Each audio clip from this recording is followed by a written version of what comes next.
আষাঢ় মাস, বর্ষার প্রারম্ভ। কাল রাতে ভীষণ ঝড় হয়েছিল। বাড়ির সামনের গাছগুলো যেভাবে নুয়ে গিয়েছে তাতে বেশ অনুমান করা যায় যে চাষের ফসলেরও বেশ ভালোই ক্ষতি হয়েছে। বর্ষার সময় গঙ্গাও বেশ ফুলে ফেঁপে ওঠে। গঙ্গায় জল কতটা বাড়ল সেটাই দেখার কৌতূহলে সকালবেলায় ঘুম ভাঙতেই বেরিয়ে পড়ি। ব্যোমকেশ তখনও ঘুমোচ্ছিল। ওকে আর ডেকে বিরক্ত করলাম না। গঙ্গার তীরে দাঁড়িয়ে বুকের ভেতরটা যেন কেমন করে ওঠে। এ কি রূপ তার! সব কিছু ধুয়ে মুছে সাফ করে দেবে এমন উগ্র রূপ দেখে আরও কাছে যাওয়ার সাহস হলো না। মনে হচ্ছিল গঙ্গাকে যেন বলি যে তোমার এই উগ্রতা নিয়ে সমস্ত কলুষতা, হিংস্রতা সব কিছু ধুয়ে নিয়ে চলে যাও। মানুষের সাথে মানুষের সম্পর্ক আজ আর আগের মতন নেই। সব যেন শুধু টাকা আর সম্পত্তিতে নেমে এসেছে। আমার মতন অনেকে এই গঙ্গার উগ্র রূপের সাক্ষী হতে এসেছিল। এই গঙ্গা তীরে এসে কিছুটা সময় একা কাটালে সত্যি মন মেজাজ ফুরফুরে হয়ে যায়। দীর্ঘক্ষণ সময় কাটিয়ে আমি আর বেশি দেরি না করে বাড়ির পথে হাঁটা দিলাম। পথেই একজন বেশ টাটকা চিংড়ি, ইলিশ মাছ নিয়ে বসেছে। দেখে আর লোভ সামলাতে না পেরে আমিও দুটো বেশ বড় সাইজের ইলিশ নিয়ে রওনা দিলাম। বাড়িতে ঢুকেই পুঁটিরামকে ডাকলাম। ব্যোমকেশ এখনও বিয়ে থা করেনি। আমিও তো প্রতিজ্ঞা করেছি যে বিয়ে টিয়ে ওসব হবে না আমার দ্বারা। তাই ভরসা একমাত্র পুঁটিরাম। আর আমাদের সাথে সাথে পুঁটিরামও আমাদেরকে বেশ আপন করে নিয়েছে কয়েক মাসে। এখন তো এই দুজনকেই আমার সব থেকে আপনজন মনে হয়। পুঁটিরাম, পুঁটিরাম! কি ব্যাপার, সকাল সকাল গিয়েছিলে কোথায়? এই তো গঙ্গায় কতটা জল বাড়লো সেটাই দেখতে গিয়েছিলাম। ফেরার পথে দেখলাম একজন ইলিশ আর চিংড়ি নিয়ে বসেছে, তাই লোভ সামলাতে না পেরে নিয়ে এলাম। আরে বাহ, আমারও বেশ মনটা কেমন ইলিশ ইলিশ করছিল জানো। এনেছো ভালোই হয়েছে। তুমি তো মনের কথা বুঝে গেছো ভায়া। তবে আর কি, তোমার ছায়াসঙ্গী বলে কথা। পুঁটিরাম, আরে তাড়াতাড়ি এসো না একবার। উচ্চস্বরে ডাকতেই পুঁটিরাম গজগজ করতে করতে ঘরে এসে ঢোকেন। কি হয়েছে কি? একবার ডাকার সাথে সাথেই হাজির হতে হবে? এই আমি মানুষ তো। শোনো না, বলছি ইলিশ নিয়ে এসেছি। আজ একটু জম্পেশ করে রাঁধবে তো, একদম টাটকা। ধরে দেখো, আমার আর ব্যোমকেশের দুজনেরই ইচ্ছে করছে ইলিশ ভাপা খাবো। মানে আজ আমি ইলিশ রাঁধবো? আজ আমি সারাদিন উপোস করে জগন্নাথের পুজো দেব, আর আমি ইলিশ রাঁধবো? জানো না আজ রথযাত্রা। আমি আজ কোনো আমিষ ধরতে পারবো না। যা, আমি যে নিয়ে এলাম। না না, আমি খেতে চাইনি। বরং ওকে ওটাই বলছিলাম যে তুমি হঠাৎ আজ ইলিশ আনতে গেলে কেন? আজ রথযাত্রার দিন, পুঁটিরাম এসব ছুঁয়েও দেখবে না। মানে এ কি বলছো? আমি দেখলাম পুঁটিরামের মেজাজ দেখে আমার বন্ধুটি নিজের ঘরে তড়িঘড়ি চলে গেল আমাকে ফাঁসিয়ে দিয়ে। পুঁটিরাম গজগজ করেই চলেছে, আর আমি হ্যাংলার মতন ইলিশ হাতে ঝুলিয়ে দাঁড়িয়ে রয়েছি। হাঁ করে দেখছো কি? যাও রান্নাঘরে ভালো করে মাছটা চাপা দিয়ে রেখে এসো। ইস, ইলিশ খেতে ইচ্ছে হয়েছে। উনি জানে না আজ আমার কত কাজ। আমি ভেবেছিলাম এই বাড়িতে সত্যান্বেষীর কথা চলবে, কিন্তু এ দেখছি পুঁটিরামের মেজাজ দেখে ও নিজেই পালিয়েছে। মাছটা রান্নাঘরে রেখে হাত ধুয়ে ঘরে গিয়ে দেখি মহারাজ চায়ে চুমুক দিচ্ছেন। আমি বললাম, এই তুমি অমন করে আমাকে একা ফাঁসিয়ে দিয়ে চলে এলে কেন? ফাঁসালাম কোথায়? তুমি মাছ এনেছো, তুমি বুঝবে। আর অমন রথের দিন মাছ আনতেই বা গেলে কেন? ও, আর ইলিশ রান্না হলে বুঝি আমি একা খেতাম? না, তা তোমায় একা খেতে দিতাম না। তবে আজ যে রথ, সে খেয়াল তো ছিল না। তুমি জানো না পুঁটিরাম জগন্নাথের পুজো করেন? শুধু জগন্নাথ নয়, সাথে বলরাম, সুভদ্রার পুজো করেন। উড়িষ্যার লোক যে। পুঁটিরাম উড়িষ্যার লোক? মানে উড়িয়া নাকি? না না, উড়িয়া নয়, বাঙালি, কিন্তু জন্মস্থান উড়িয়ায়। তাহলে আমি কি করে জানবো? তুমি তো কখনো আমাকে পুঁটিরামের বিষয়ে কিছুই বলনি। তা অবশ্য ঠিক, তুমি বা জানবে কী করে। তবে পুঁটিরাম যখন রেগে যান, আমি আর একটিও কথা বাড়াই না। আচ্ছা, তুমিও দেখে নিলে মেজাজখানা। তুমি কিন্তু কাজটা ঠিক করলে না আজকে, এ তোমার ভারী অন্যায়। আহা, রাগ করো না। নাও, চায়ে চুমুক দাও, নইলে ঠান্ডা হয়ে যাবে। পুঁটিরাম তুমি আসার কিছুক্ষণ আগেই দিয়ে গেছেন। তুমিই খাও। এবারে ইলিশের কি হবে? আরে তুমি এত ভাবছো কেন? পুঁটিরামকে তুমি চেনোইনি। উনি মানুষটা একেবারেই অন্যরকম। ঠিক কিছু একটা ব্যবস্থা করবেন, একটু কুঁইকাই করবেন। মানুষটাকে এমনিই তো আর ভালোবাসি না। বলছো তবে? একদম। তুমি বসো আর চায় চুমুক দাও। চায়ে চুমুক দিতে দিতেই আমি প্রশ্ন করলাম, আচ্ছা, ছোট থেকে শুনে আসছি এই যে বলরাম, সুভদ্রা, জগন্নাথ রথযাত্রায় মাসির বাড়ি যান, তা এই মাসিটাকে? মাসি হলেন দেবী গুন্ডিচা, অর্থাৎ রাজা ইন্দ্রদম্নের স্ত্রী। রাজা ইন্দ্রদ্যুম্ন? মানে কৃষ্ণ ভক্ত রাজা ইন্দ্রদ্যুম্ন, যাঁর স্বপ্নাদেশেই এই জগন্নাথের পুজো শুরু হয়? হ্যাঁ, ঠিক বলেছ। তবে এই রথযাত্রা ঝাড়খণ্ড, উড়িষ্যা, পশ্চিমবঙ্গের বিভিন্ন জেলায় মহা সমারোহে অনুষ্ঠিত হয়। আমাদের এই কলকাতার জমিদার মজুমদার বাড়িতেও কিন্তু বেশ ধুমধাম করে রথযাত্রা হয়। আজ বিকেলে না হয় চলো সেখানে, দেখবে সে কি ভিড়। মজুমদার বাড়ির বর্তমান উত্তরাধিকারী শ্রী বলরাম মজুমদার অনেক দান ধ্যান করেন। এই রথ উৎসবে দেদার অর্থ খরচ করেন। তাই নাকি? আচ্ছা বেশ, আমি তবে তৈরি থাকব। রথের দড়ি না হয় টানবো সুযোগ হলে। ব্যোমকেশ চায়ের শেষ চুমুকটা দিয়ে খবরের কাগজটা হাতে নিয়ে তাতে ডুবে যায়। আর ঠিক তখনই এক পশলা বৃষ্টি আবার শুরু হয়। আমি আমার চা শেষ না করে উঠে দাঁড়াতেই যাব, অমনি সে আচমকা জোরে কথা বলায় আমি চমকে উঠি। সে কি? এটা কখন হলো? আশ্চর্য, কি সাংঘাতিক ঘটনা! ওর চোখ মুখে শুধুই বিস্ময়তার ছাপ। বিড়বিড় করে সে খবরটা পড়ে চলেছে। আমি আর অপেক্ষা না করে জিজ্ঞেস করলাম, কি হয়েছে? কি ঘটনা? সাংঘাতিক ঘটনা। বলরাম মজুমদার গতকাল রাতে মারা গেছেন। বলরাম মজুমদার? মানে যার কথা তুমি এক্ষুনি বলছিলে? আগে হ্যাঁ, যার কথা বলছিলাম। মজুমদার বাড়ির বর্তমান একমাত্র উত্তরাধিকারী। কিন্তু মারা গেলেন কিভাবে? নাকি খুন?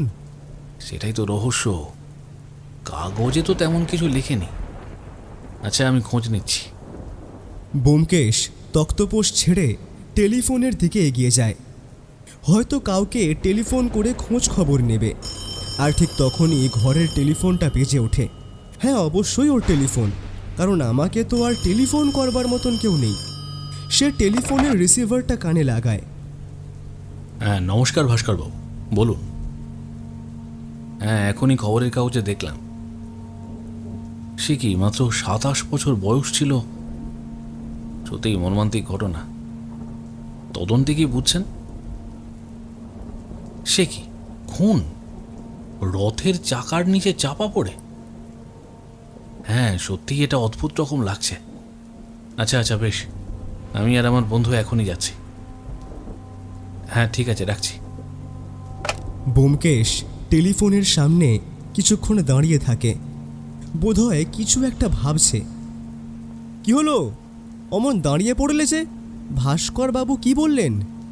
ভাবছি কত কম বয়সে একটা প্রাণ চলে গেল। এই বলরাম মজুমদারের বয়স মাত্র 27 বছর। আমাদের যেতে হবে। ভাস্করবাবুর অনুমান এটা খুন।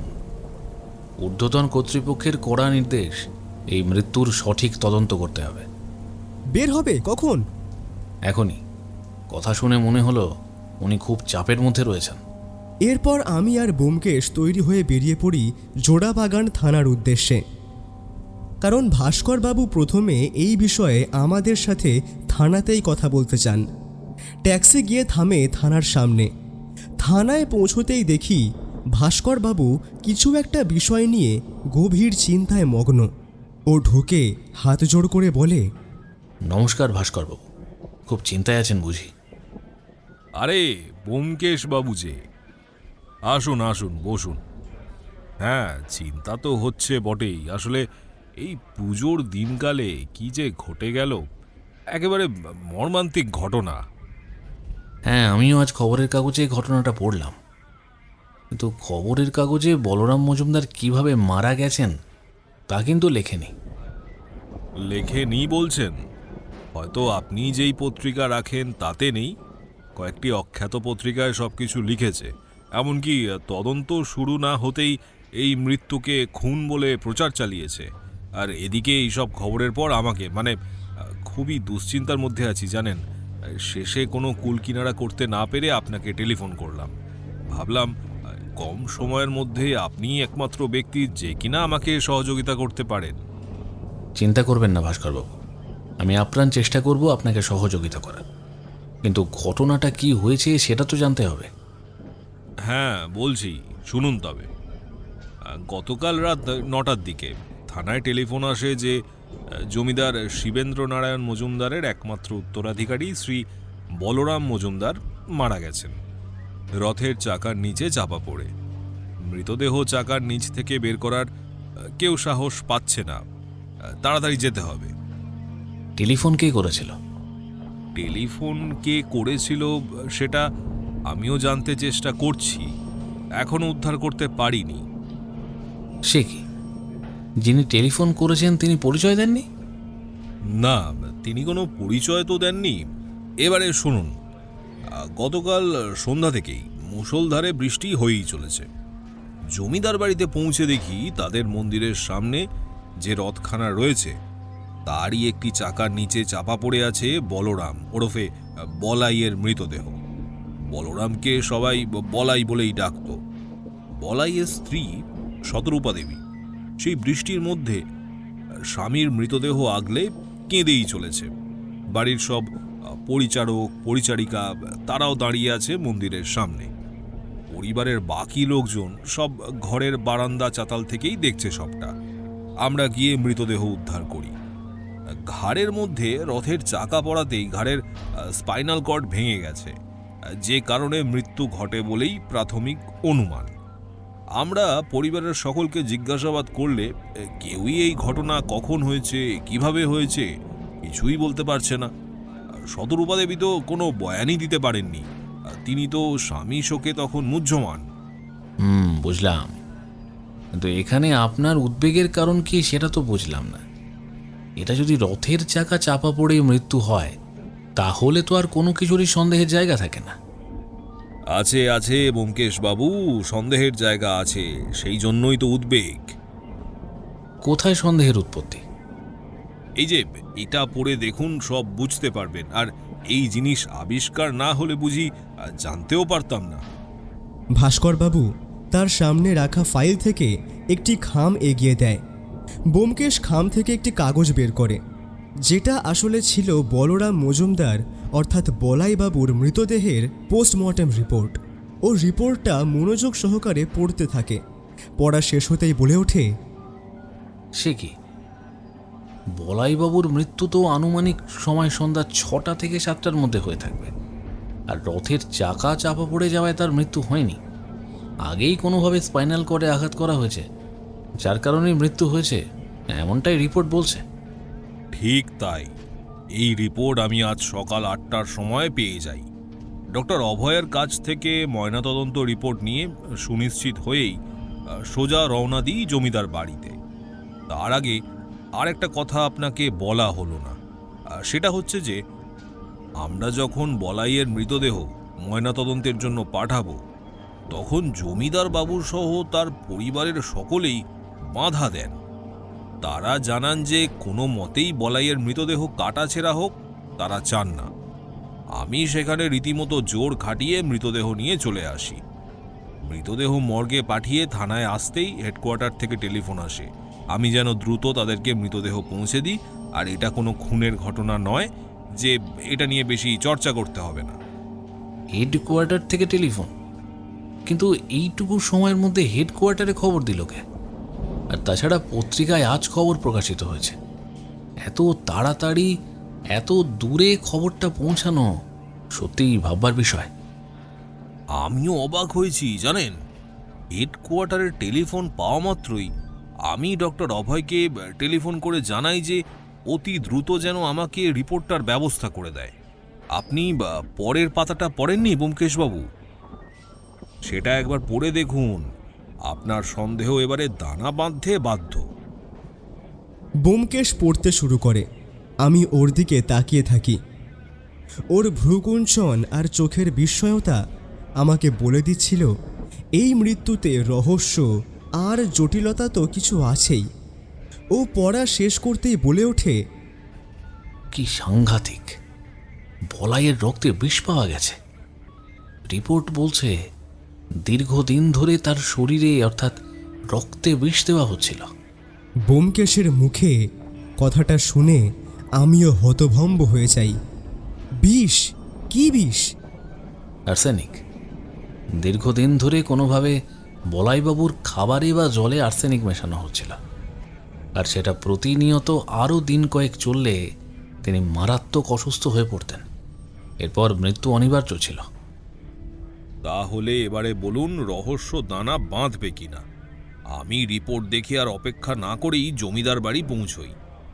সেখানে পৌঁছতেই শিবেন্দ্রবাবুর উচ্চস্বরে কিছু কথাবার্তা কানে ভেসে আসে। আমি শুধু জানতে চাই পুলিশ কে কে খবর দিয়েছে। এই বাড়িতে কার এত দুঃসাহস যে আমার অনুমতি ছাড়া কাজ করে? একটা সাধারণ মৃত্যুকে এখন পুলিশ নানা রংচং মাখিয়ে প্রচার করবে। আজ রথ, কত মানুষজন বিভিন্ন জায়গা থেকে আসবে, এত আয়োজন, আমি আর ভাবতে পারছি না। পত্রিকায় কি সব লিখেছে সে খেয়াল আছে কারো? আমি বারবার করে বলেছিলাম খবরের কাগজে যেন এমন কোনো কথা না যায় যাতে আমাদের এই জমিদার বাড়ির ওপর কোনো প্রভাব পড়ে, কিন্তু কেউ শুনলে তো আমার কথা। আহা, মাথা ঠান্ডা করো তুমি। কে টেলিফোন করেছে কাল ওই সময় কি করে বুঝবো বলো তো? আর তাছাড়া বলাইকে ওভাবে দেখে কারই বা মনের অবস্থা ঠিক ছিল? আমি তো ভাবতেও পারছি না যে ছেলেটা এভাবে চলে গেল আমার। হে প্রভু, কি অন্যায় ছিল আমার পরিবার তোমার নিষ্ঠা ভরে আরাধনা করে আসছে, প্রতি বছর তোমার আরাধনা করছে, তার প্রতিদান কি তুমি এইভাবে দিলে? বলাই, আমি এবার কি দিয়ে থাকবো রে বাবা? আমি যে নিঃস্ব হয়ে গেলাম রে বাবা, আমি যে নিঃস্ব হয়ে গেলাম। এবারে কান্নাকাটি বন্ধ করে ভাবো যে পুলিশ এলে কি বলবে, কারণ তাদের বিভিন্ন রকম জেরায় আলটপকা কোনো কথা বলে বসো না, যার জবাবদিহি দিতে দিতে নাজেহাল হতে হয়। আর হ্যাঁ, বাড়ির চাকর বাকরদেরও একটু শিখিয়ে দিও, তারা যেন অতিরিক্ত মাতব্বরি না দেখাতে আসে। যতক্ষণ না আমি বলছি ততক্ষণ যেন কেউ কোনো মুখ না খোলে। পুলিশকে জানিয়ে আগেই খুব আমাকে বিপত্তির মধ্যে ফেলে দিয়েছে, তাই না? কিন্তু কি করব বলুন, আমার কাজ তো করতেই হবে। একই অফিসার, আপনি যে এই সময় আসবেন আগে তো জানাননি। কেন? আগে জানালে কি সবাইকে শিখিয়ে পড়িয়ে রাখতেন? অফিসার, আপনি কিন্তু সীমা পেরিয়ে যাচ্ছেন। বাইরে অজস্র লোকের সমাবেশ। আমি চাই না আপনি এমন কোনো কাজ করুন যাতে আমাদের জমিদার বাড়ির বদনাম হয়। আশ্চর্য, আমি তো খারাপ কিছু করছি না, বরং আপনারাই আমাকে সহযোগিতা করছেন না। পরিবারের সকলকে ডাকুন, আমি সকলের সাথে কথা বলবো। কেন? সকলকে ডাকতে হবে কেন? যা বলার আমাকে বলুন। আর উনি কল্যাণী, আমার স্ত্রী। বলাই আমাদের সন্তান, তাই যা বলার আমাদের বলুন। না, সে সময় পেরিয়ে গেছে শিবেন্দ্রবাবু। সকলকে ডাকুন, তার কারণ আপনার ছেলের মৃত্যুটা স্বাভাবিক নয়, এটা পরিকল্পিত খুন। কি খুন? কি বলছেন কি অফিসার? বুঝতে পেরেছি আপনি এতদিনের নাম যশ খ্যাতি অর্জন করা জমিদার বাড়ির ওপর কালি ছেটাতে চাইছেন, তাই তো?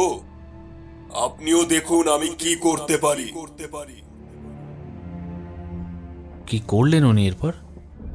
উনি কাউকে টেলিফোন করলেন, তারপর কিছুক্ষণ পর একটা টেলিফোন আসে। শিবেন্দ্রবাবু রিসিভ করেই আমাকে দেয়। আমি রিসিভ করতেই শুনি হেডকোয়ার্টারের টেলিফোন। আমাকে কড়া নির্দেশ দেওয়া হয় যে আমি যেন এই বিষয় নিয়ে আর বেশি ঘাঁটাঘাঁটি না করি।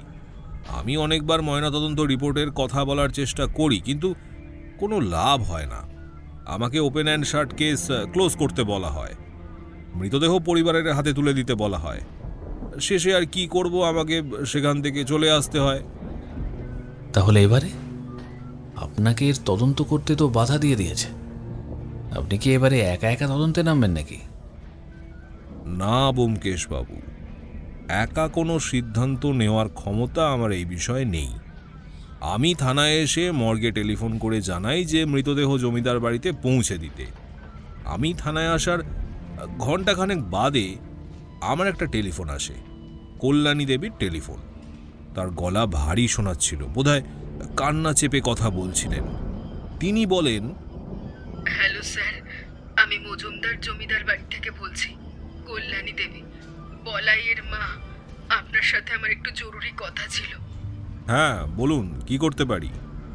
আপনি আজ সকালে যখন আমাদের বাড়িতে এসেছিলেন তখন বলেছিলেন যে বলাইয়ের মৃত্যুটা নাকি স্বাভাবিক নয়, ওকে খুন করা হয়েছে। কথাটা কি আপনি সত্যি বলেছেন? মানে আপনি কি বলতে চাইছেন? আমি আপনার বাড়িতে গিয়ে মিথ্যে বলবো? আর তাছাড়া আপনার স্বামী তো কোনো কথাই শুনতে চাইলেন না। নিজের ছেলে মারা গেছে, সেটা যে সাধারণ মৃত্যু নয়, একটা পরিকল্পিত খুন, তা নিয়ে তার কোনো মাথা ব্যথাই নেই। দেখুন অফিসার, আমি চাই বলাইয়ের মৃত্যুর তদন্ত হোক। আমি জানতে চাই বলাইয়ের যদি সত্যি খুন হয়ে থাকে তাহলে আসল খুনিকে, সেটা আমার জানার দরকার।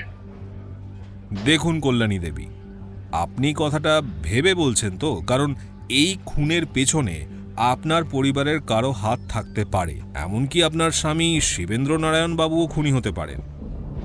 না না অফিসার, উনি এমন কাজ করতে পারেন না। উনি তো বলাইয়ের বাবা, বাবা হয়ে ছেলেকে খুন করবেন? আর তাছাড়া বলাই আমাদের একমাত্র সন্তান, উনি এই কাজ করতে পারেন না। দেখুন, কিছুই কিন্তু অসম্ভব নয়, কারণ উনি যেভাবে আচরণ করছেন আর পুলিশকে সহযোগিতা করতে অনিচ্ছুক, এতে কিন্তু সন্দেহের তীর শিবেন্দ্রবাবুর দিকেই সবার প্রথমে যাবে। আমি জানি উনি নিরপরাধ। আমি চাই বলাইয়ের মৃত্যুর তদন্ত হোক। আচ্ছা বেশ, আপনি যেহেতু বলছেন তাই আমি এই হত্যা রহস্য উদ্ঘাটন করার চেষ্টা করব। তবে অফিসার, আমার একটা অনুরোধ আছে। বলাইয়ের মৃত্যু রহস্য আপনাকে কয়েকদিনের মধ্যেই উদ্ধার করতে হবে। অন্তত আমি ওর অন্ত্যেষ্টিক্রিয়ার আগেই জানতে চাই বলাই কিভাবে মারা গেছে। আমি চাই না এই বিষয় নিয়ে দীর্ঘদিন এই বাড়িতে পুলিশের আনাগোনা হোক। কয়েকদিনের মধ্যে যদি কোনো কিছু উদ্ধার না করা হয় তাহলে আর কিচ্ছু করার দরকার নেই, কারণ দীর্ঘদিন ধরে এই পুলিশের তদারকি আমি আর সইতে পারবো না। কেন দরকার নেই? আর কয়েকদিন বললেই কি খুনিকে খুঁজে বের করা সম্ভব? অফিসার, দেখলেন তো জমিদার বাবুর ক্ষমতা। উনি ওনার জমিদারিতে এতটুকু দাগ লাগতে দেবেন না। কারোর কথায় তিনি আমল দেন না, নিজে যা ভালো মনে করেন তাই করেন। আমি অত সব বুঝি না। দিন কয়েকের মধ্যে খুঁজে বের করতে হবে আপনাকে। ছেলেটাকে তো আমি আর ফিরে পাবো না, তাই শুধু শুধু আর এই বিষয় নিয়ে টেনে কোনো লাভ নেই। এতক্ষণ ভাস্করবাবু আর কল্যাণী দেবীর কথোপকথনগুলো শুনছিলাম। ব্যোমকেশ সব শোনার পর দীর্ঘশ্বাস ছাড়ে। ভাস্করবাবুও কিছুক্ষণের জন্য নিশ্চুপ থাকে। সত্যি এই জমিদার বাবুকে কিন্তু বড়ই অদ্ভুত লাগলো আমার। নিজের ছেলে খুন হয়েছে এটা শোনার পরেও কোনো বাবা কি করে এতটা নিশ্চুপ থাকতে পারে? এই খুনের পেছনে কোনোভাবে শিবেন্দ্রবাবু নিজেই জড়িত নয় তো? কিন্তু বলাই তো ওদের একমাত্র সন্তান। তাহলে কি এই খুনের পেছনে শিবেন্দ্রবাবু জড়িত থাকবেন? নইলে তিনিই বা কোনো তদন্ত করতে চাইছেন না কেন? আর আর্সেনিক, কেই বা কোথায় পেল এই আর্সেনিক? আর আর্সেনিক দীর্ঘদিন ধরে শরীরে গেলে মৃত্যু হতে পারে, সেটাই বা কার জানবার কথা? তাছাড়া দীর্ঘদিন ধরে কেই বা বলাইকে আর্সেনিক দিচ্ছিল? তাহলে কি আগে থেকেই বলাইয়ের খুনের ছক কষা ছিল? কিন্তু কেই বা কেন কষছিল এই মৃত্যু ছক? পরিবারের কেউ, নাকি রহস্যের অন্তরালে অন্য কেউ? তাহলে মৃতদেহ কি পরিবারের হাতে তুলে দেওয়া হয়েছে? না, পাঠানো হয়নি। আমি কল্যাণী দেবীকে বলেছি যে তদন্ত সম্পূর্ণ না হওয়া পর্যন্ত বলাইয়ের মৃতদেহ মর্গে থাকবে। হেডকোয়ার্টার থেকে নিষেধের উপেক্ষা করে আপনি এই তদন্ত করে চলেছেন। না, ঠিক তা নয়। কল্যাণী দেবীর সাথে কথা বলার পর হেডকোয়ার্টারে জানিয়ে দিই যে আমি এই খুনের তদন্ত করতে চাইছি এবং ময়নাতদন্তের বিষয়েও জানিয়ে দিই। কিন্তু হেডকোয়ার্টার থেকে আমাকে জানানো হয়েছে যে দুদিনের মধ্যে, অর্থাৎ আগামীকালকের মধ্যেই আসল রহস্য উদ্ঘাটন করতে, নইলে আর এগোতে না। আশা করি এবারে আপনি আমার উদ্বিগ্নতার কারণটা বুঝতে পারছেন। তা বুঝতে পারছি, কিন্তু কল্যাণী দেবীর বিষয়টা বুঝতে পারছি না। কয়েকদিনই উনি সময় নিচ্ছেন কেন? তদন্ত হতে চাইলে তো সময়ের প্রয়োজন। সেটা তো আমারও প্রশ্ন। আমাদের ওই বাড়িতে না গেলে কোনো কিছুই উদ্ধার হবে না। এই অবস্থায় তাই আপনার শরণাপন্ন হয়েছি, কারণ যে কোনো মুহূর্তেই তদন্ত বন্ধ করে দিতে হতে পারে। সেজন্য অতি দ্রুত এই ঘটনার নিষ্পত্তি হোক আমি চাই। বেশ, চলুন তবে। আরে আরে মশাই, দাঁড়ান। সেই কখন এসেছেন আপনারা? চা তো খান। এই কে আছো? এই 3 কাপ চায়ের ব্যবস্থা করো। সত্যি ব্যোমকেশবাবু, আপনি যে আমার টেলিফোন পেয়ে চলে এসেছেন তার জন্য অনেক ধন্যবাদ। আরে ভাস্করবাবু, কি বলছেন? আপনি সহযোগিতা না করলে কি কোনো তদন্ত উদ্ধার করতে পারি? ও হ্যাঁ, আমি একটা বিষয় কিন্তু আগেই জানিয়ে দিচ্ছি। সত্যান্বেষণ যে আপনার নেশার পাশাপাশি পেশা, সেজন্য আমি কিন্তু আপনাকে কিছু হলেও পারিশ্রমিক দেব। সে কি? না না ভাস্করবাবু, এ কিন্তু ভারী অন্যায়। আচ্ছা বেশ বেশ, পারিশ্রমিক নেবেন না তো আমি ভালো করেই জানি, তবে আপনাদের জন্য উপহার থাকবে আমার তরফ থেকে। তারও প্রয়োজন ছিল না ভাস্করবাবু। ভাস্করবাবু আর ব্যোমকেশের কথোপকথনের মাঝে চায়ের গ্লাস নিয়ে হাজির হয় পাশের চায়ের দোকানের ছেলেটি। চায়ে শেষ চুমুক দিয়ে আমরা বেরিয়ে পড়ি জমিদার বাড়ির উদ্দেশ্যে।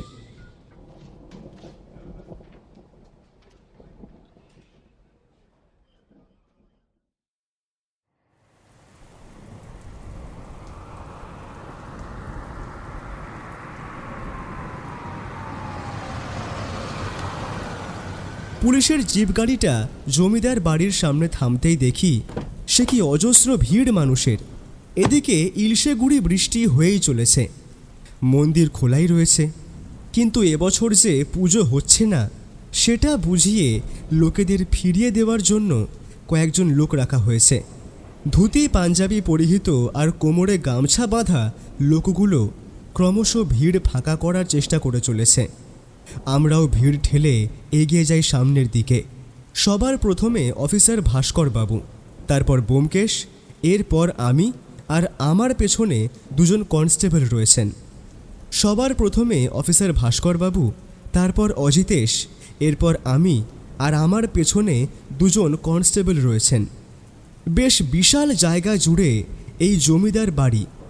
মন্দিরটাও এক কথায় অসাধারণ বললে ভুল হবে।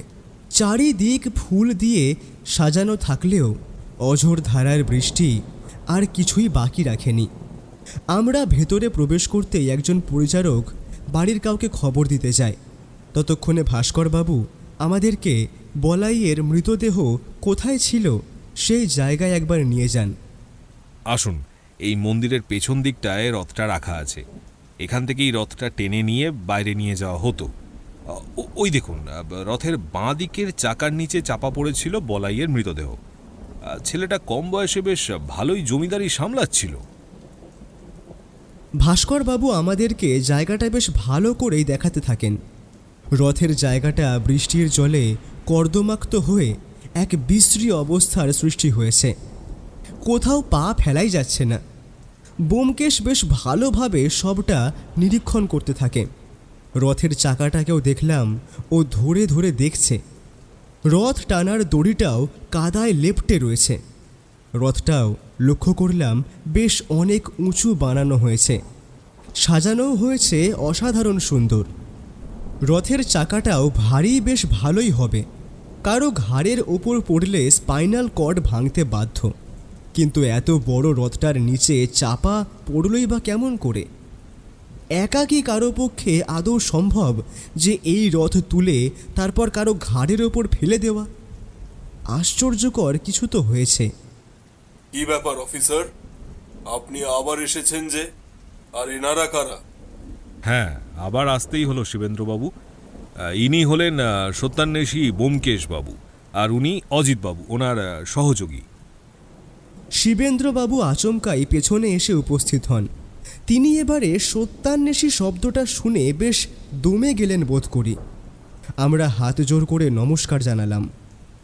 কিন্তু অফিসার, আমি তো বলেছি কোনো তদন্তের প্রয়োজন নেই। আর তাছাড়া আমার ছেলের মৃতদেহ কোথায়? আপনার স্পর্ধা দেখে আমি অবাক হয়ে যাচ্ছি। আপনি কোন সাহসে গোয়েন্দা ঢুকিয়েছেন এই বাড়িতে? আমি আসতে বলেছি। আমি চাই বলাইয়ের মৃত্যুর তদন্ত হোক। কল্যাণী দেবী এবারে হাজির হন। ওনার বয়স খুব একটা বেশি বলে মনে হয় না, তবে শিবেন্দ্রবাবুর বয়স আনুমানিক 50 ছাড়িয়েছে তা বেশ বোঝা যায়। শরীরে গাম্ভীর্যের ছাপ রয়েছে। কল্যাণী দেবী যে পুত্র শোকে মুহ্য তা তার পোশাক পরিচ্ছদ দেখলেই বোঝা যায়। কল্যাণী দেবীর কথা শুনে রীতিমতো ক্ষিপ্ত হয়ে ওঠেন শিবেন্দ্রবাবু। তুমি বলেছ শেষ পর্যন্ত তুমি বাড়িতে গোয়েন্দা ঢোকালে? হ্যাঁ, ঢোকালাম, কারণ আমি জানতে চাই বলাইকে কে খুন করেছে, কি তার উদ্দেশ্য, বলাইকে মেরে সে কি পেল। আমাকে জানতে হবে তো। আচ্ছা, তুমি মেরে ফেলোনি তো আমার ছেলেটাকে? কি বলছো কল্যাণী? তোমার মাথা ঠিক আছে তো? আর কিসের খুন? তুমি তো নিজেও জানো বলাই কিভাবে মারা গেছে। তারপরেও কেন পাগলামো করছো? আমি পাগলামি করছি? এই তো অফিসার এসেছেন, তাদের সামনে সকলকে ডাকো। এতদিন তো এই বাড়ির কোনো বিষয় আমায় কিছু বলতে দাওনি। তোমাদের জমিদারি, মান সম্মান, প্রতিপত্তি এসব নিয়েই ব্যস্ত। ছেলেটা তো আবার চলে গেছে, আসলে গেছে তো আমার, তাই আমাকে এবার বিষয়টা দেখতে দাও। অফিসার, আপনি আপনার কাজ শুরু করুন। কল্যাণী দেবীর কথা শোনবার পর শিবেন্দ্রবাবু আর কিছু বলার সাহস পায় না। তিনি নিশ্চুপ দাঁড়িয়ে থাকেন। আমরা সকলে জমিদার বাড়ির অন্দরমহলে প্রবেশ করি। ভাস্করবাবু কল্যাণী দেবীকে বলেন যে পরিবারের সকলকে বৈঠক ঘরে ডাকতে। একে একে সবাই এসে হাজির হন। শিবেন্দ্রবাবুর একমাত্র ভাই জিতেন্দ্র নারায়ণ, তার স্ত্রী সুপ্রিয়া দেবী, শিবেন্দ্রবাবুর বিধবা বোন রুক্মিণী দেবী ও তার বছর 15 একটি পুত্র সন্তান মৃদুল। বাড়ির অন্দরমহলের কয়েকজন সর্বক্ষণের পরিচারক, পরিচারিকা, গাড়ির চালক ধৃতিমান ও গিরিশ। জিতেন্দ্রবাবুর একটি ছেলে জগমোহন, সে মাদ্রাজে আছে, সেখানে লেখাপড়া করছে। আর এক মেয়ে সুভদ্রা, তার শরীর খারাপ, সেই জন্য সে নিজের ঘরে বিশ্রাম নিচ্ছে। আর আছে বলাইয়ের স্ত্রী শতরূপা। সুভদ্রা কি কিছুক্ষণের জন্য এখানে আসতে পারবে না? আসলে সুভদ্রা আর বলাইয়ের ভাই বোনের সম্পর্কটা ছিল খুব গভীর। বলাইকে এভাবে চোখের সামনে মারা যেতে দেখে ও নিজেকে আর ঠিক রাখতে পারেনি। ও খুবই নরম মনের মেয়ে, কোনো জটিল বিষয়ও মেনে নিতে পারে না। আচ্ছা বেশ, প্রয়োজন হলে না হয় আমরা ওনার সাথে ভেতরে গিয়েই কথা বলবো। ঠিক আছে, তাহলে ভাস্করবাবু আপনি শুরু করুন তবে। হ্যাঁ, বলছি। আচ্ছা, এখানে পরিবারের আপনারা সকলেই উপস্থিত হয়েছেন। নমস্কার, আমি ভাস্কর সরখেল, জোড়াবাগান থানায় সিনিয়র অফিসার। আর উনি সত্যান্বেষী ব্যোমকেশ বাবু। কি ব্যাপার দাদা? গোয়েন্দা, পুলিশ বাড়িতে এসব কিসের জন্য? তুমি তো কিছুই জানাওনি আমাকে। একটু অপেক্ষা করুন, সব জানতে পারবেন ধীরে ধীরে। গতকাল সন্ধ্যা 6টা থেকে 7টার মধ্যে আপনার ভাইপো অর্থাৎ বলরাম মজুমদার খুন হয়েছেন, সেই জন্যই। দাঁড়ান অফিসার, কি বলছেন কি? একবার ভেবে বলুন। সন্ধ্যা 7টা নয়, রাত 8টা কি 8:30 হবে। আর হ্যাঁ, আমাদের বলাই খুন হয়নি, সে রথের চাকায় চাপা পড়ে মারা গেছে। সেজন্যই তো বলছি জিতেন্দ্রবাবু, একটু অপেক্ষা করুন। এই নিন দেখুন, আপনার ভাইপো বলাইয়ের মৃতদেহের ময়না তদন্তের রিপোর্ট, যেখানে পরিষ্কার করে উল্লেখ করা আছে রথের চাকা চাপা পড়ে বলাইয়ের মৃত্যু হয়নি। সেই মৃত্যু হয় 6টা থেকে 7টার মধ্যে। আর হ্যাঁ, আর একটা কথা, তাহলে আশা করি বুঝতে পারছেন বিষয়টা মোটেও সাধারণ নয়। খেয়াল করলাম ব্যোমকেশ ভাস্করবাবুকে বাকি কথাটা বলতে দিল না। কিছু একটা ইশারা করে সে। ও কি অন্য কোনো পরিকল্পনা ইতিমধ্যে করে ফেলেছে? তাহলে এই বিষ দেওয়ার বিষয়টা গোপন রাখলো কেন? আমার বন্ধুটি কিভাবে এবারে তদন্ত এগোয় সেটার অপেক্ষা করা ছাড়া উপায় নেই এই মুহূর্তে। মানে কী সব বলছেন কি দাদা? এসব কি শুনছি? রথের চাকার নিচে চাপা পড়ে বলাইয়ের মৃত্যু হয়নি? তবে কি সত্যি সত্যি এটা খুন? এই খুনের পিছনে কারো হাত রয়েছে? আমি ভাবতেও পারছি না। হে প্রভু, কি দিন দেখাচ্ছ তুমি! হ্যাঁ ঠিক তাই, খুন। আচ্ছা, এবারে আপনারা এক এক করে বলুন তো, এই বলাইকে আপনারা শেষ কে কখন দেখেছেন? আর হ্যাঁ, মিথ্যে বলার চেষ্টা করবেন না কেউ। বলাইয়ের সাথে আমার গতকাল সকালে কথা হয়েছিল। আমি সকালে যখন ঘরের পুজোর জন্য ফুল তুলতে বাগানে যাব, তখনও সেই ঝিরিঝিরি বৃষ্টি হচ্ছিল। বলাই আমাকে বাগানে যেতে দেখে ও এসে বলল, মা, তুমি আবার ভিজে ভিজে কোথায় যাচ্ছ? কয়েকটা ফুল তুলতে যাচ্ছি রে বাবা, পুজোটা দিয়ে দিই সকাল থাকতে থাকতেই। তুমি যাও, ভিজতে হবে না, আমি কাউকে দিয়ে ফুল ঠাকুর ঘরে পাঠিয়ে দিচ্ছি। ব্যাস, আমার সাথে ওর সারাদিনে আর কোনো কথা হয়নি। আজ রথযাত্রা, তার জন্য খুব ব্যস্ত ছিল। আচ্ছা, বলাইকে দেখে কোনো অস্বাভাবিক কিছু মনে হয়েছিল কি? অস্বাভাবিক? কই না তো, সব তো ঠিকই ছিল। আর বাকিটা বলুন। দেখুন, আমরা পুজোর ব্যবস্থাপনা নিয়ে ব্যস্ত ছিলাম, কথা বলার মতন সময় হাতে ছিল না। গতকাল বলাইয়ের সাথে আমার একবার সাক্ষাৎ হয়নি, তবে গত পরশু সন্ধ্যায় পুজোর আয়োজনে কতদূর কি হলো সেই নিয়ে একবার কথা হয়েছিল। আর কোনো কথা হয়নি এরপর। আচ্ছা বেশ, আর কোনো কিছু যদি মনে পড়ে বলাইয়ের বিষয়ে তবে জানাবেন, বা এমন কোনো কথা। নিশ্চয়ই জানাবো। শতরূপা দেবী, আপনার সাথে শেষ কখন কথা হয়েছিল বলাইয়ের? আমার সাথে শেষ কথা হয় ওই বিকেলবেলা। কি কাজ ছিল? তা কি আর আমায় বলবেন? উনি কিছু কাগজপত্র নেড়ে চেড়ে দেখছিলেন, তারপর বললেন, রতরূপা, আগামীকাল পুজোয় অনেক অতিথি আত্মীয় স্বজন আসবেন। সকলের আপ্যায়ন ঠিকভাবে করো, যেন কারো কোনো অভিযোগ না হয়। তুমি এই জমিদার পরিবারের বড় বউ, সেই জন্য দায়িত্বও অনেক। কি পারবে তো? আমাদের বিয়ের মাত্র 1 বছর হয়েছে, তাই তিনি আমাকে সব বিষয়ে সবসময় বুঝিয়ে শিখিয়ে দিতেন। গতকালও শিখিয়ে দিচ্ছিলেন, কিন্তু আমি তো বুঝতে পারিনি এই মানুষটাকে আর পাবো না। আমি কিছুই করতে পারলাম না তেনার জন্য।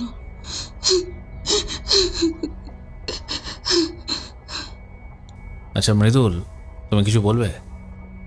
ব্যোমকেশ মৃদুলকে, অর্থাৎ শিবেন্দ্রবাবুর একমাত্র বোনের ছেলে, তাকে দেখলাম আমার বন্ধুটি প্রশ্ন করায় তার মায়ের আড়ালে লুকোনোর চেষ্টা করছে। ও অনেক কথা জিজ্ঞেস করলেও সে মাথা নাড়িয়ে জানায় যে সে কিছু বলতে চায় না। রুক্মিণী দেবীও বলাইয়ের ব্যাপারে তেমন কিছু বলতে পারেন না।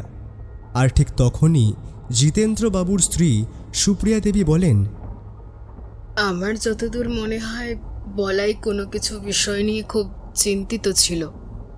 কেন মনে হলো তার কারণটা বলছি। গতকাল দুপুরে যখন ওকে খাওয়ার জন্য হেসেলে ডেকে নিয়ে এলাম জোর করে, তখন দেখছিলাম ও খুব অন্যমনস্ক ছিল। জোর করেই এনেছিলাম, তার কারণ বলাই সারাদিন কাজে এত ব্যস্ত ছিল যে ওর খাবার সময়ই ছিল না। যখন ওকে খেতে দিচ্ছিলাম, ও যেন কি একটা ভাবছিল। জিজ্ঞাসা করাতে বলাই আমাকে কিছুই জানায়নি। এই বিষয়ে আপনি কিছু জানেন না শতরূপা দেবী? না, আমি সত্যিই কিচ্ছু জানি না, বিশ্বাস করুন। আচ্ছা, পুলিশে টেলিফোন কে করেছিল? গিরিশ, ধৃতিমান, আপনারা এই বিষয়ে কিছু জানেন না? না না, আমরা সত্যি এই সব বিষয়ে কিছু জানি না। আমরা তো সারাদিনে অন্দরমহলে অনুমতি ছাড়া ঢুকিই না। আচ্ছা বেশ, আমার এখন আর কিছুই জিজ্ঞাসা নেই। ভাস্করবাবু, আপনার কিছু জিজ্ঞাসা আছে কি? না ব্যোমকেশ বাবু, আমারও আপাতত কিছু জিজ্ঞাসা নেই। আজ তাহলে আমরা উঠছি। যদি আমাদের আর কিছু জিজ্ঞাসার থাকে তাহলে আমরা আবার আসব। ও হ্যাঁ, সুভদ্রার সাথে আমাদের কথা বলতে হতো যে। দেখুন অফিসার, সুভদ্রা অসুস্থ বললাম তো, এখনো বিশ্রাম নিচ্ছে, পরে কথা বলবেন না হয়। আচ্ছা ঠিক আছে, প্রয়োজনে আমরা কিন্তু সুভদ্রাকেও জিজ্ঞাসাবাদ করব, সেটা খেয়াল রাখবেন। যতক্ষণ না আমাদের তদন্ত শেষ হচ্ছে ততক্ষণ কিন্তু কেউ শহরের বাইরে যাবেন না। উঠি তবে এখন। আমরা বাইরে বেরিয়ে আসতে গেলে মৃদুলকে দেখি পিছু পিছু এগিয়ে আসতে। আমি পেছন ফিরতেই ও বড় থামের আড়ালে লুকিয়ে পড়ে। বিষয়টা বার দুয়েক হতেই ব্যোমকেশের কানে গিয়ে কথাটা তুললাম। ও আমার কথা শুনে পেছন ফিরে আবার অন্দরমহলের দিকে এগোতেই মৃদুল দৌড়ে পালাতে যায়। মৃদুল, দাঁড়াও, যেও না, তোমার ভয় নেই, তোমার সাথে কথা আছে। ও ডাকতেই মৃদুল দাঁড়িয়ে পড়ে। মৃদুলকে নিজের নাম লেখা ছোট্ট চিরকুটটা এগিয়ে দিয়ে বলে, আমি জানি মৃদুল তুমি সাহসী, এতে আমার নাম আর টেলিফোন নম্বর আছে। তোমার যদি কিছু মনে পড়ে বা কিছু বলতে ইচ্ছে হয় তাহলে আমাকে জানাতে পারো। আর তুমি যে আমাকে টেলিফোন করেছো সেটাও আমি কাউকে বলবো না। তোমার যা মনে হবে, ছোট বড় যা কিছু মনে হবে, কিছু না ভেবেই আমাকে অবশ্যই জানাবে, কেমন? ব্যোমকেশের কথায় মৃদুলকে দেখলাম মাথা নাড়িয়ে সায় জানালো। এরপর ও আর আমি পুলিশ জিপ গাড়িতে উঠে পড়ি। ভাস্করবাবু বললেন, কি ব্যোমকেশবাবু, পুরো কিছু ঠাউর করতে পারলেন? বলতে পারেন কিছুটা। তবে ভাস্করবাবু, আপনাকে দুজন কনস্টেবল এই জমিদার বাড়িতে পুলিশের উর্দি ছাড়া সকলের অজান্তে সর্বক্ষণের জন্য রাখতে হবে, আর সেটা এখন থেকেই, নইলে কিন্তু এই তদন্ত করতে সমস্যা হবে। ঠিক আছে, আমি থানায় পৌঁছে দুজন কনস্টেবল মোতায়েন করে দিচ্ছি। আচ্ছা ব্যোমকেশবাবু, ওদের সকলের সামনে শরীরে বিষ দেওয়ার বিষয়টা বলতে দিলেন না কেন? তার কারণ তো একটা আছেই। আমি চাইছিলাম না ওরা বিষয়টা জানুক, আর না জানলেই যে বিষ দিচ্ছিল এতদিন সে ভুল করবে, আর ভুল করলেই আমাদের তাকে পাকড়াও করতে সুবিধে হবে। তবে একটা সমস্যা কিন্তু উদ্ধার করে ফেলেছি, টেলিফোনটা কে করেছিল। সত্যি? কিন্তু কে বলুন তো সে? মৃদুল, বলাইয়ের একমাত্র পিসির ছেলে। মৃদুল? সে নিজে বলল আপনাকে? আগে না, নিজে বলেনি, তবে আমার পর্যবেক্ষণ বলছে, আর আমার পর্যবেক্ষণ ভুল হবে না। সত্যি? আমি তো ভুলেই গিয়েছিলাম কার সাথে কথা বলছি। এরপর গাড়ি ঊর্ধ্বশ্বাসে চলতে শুরু করে। ব্যোমকেশ সিগারেট বের করে আমার দিকে এগিয়ে দেয়। ভাস্করবাবুর দিকে এগিয়ে দিতেই তিনিও নেন।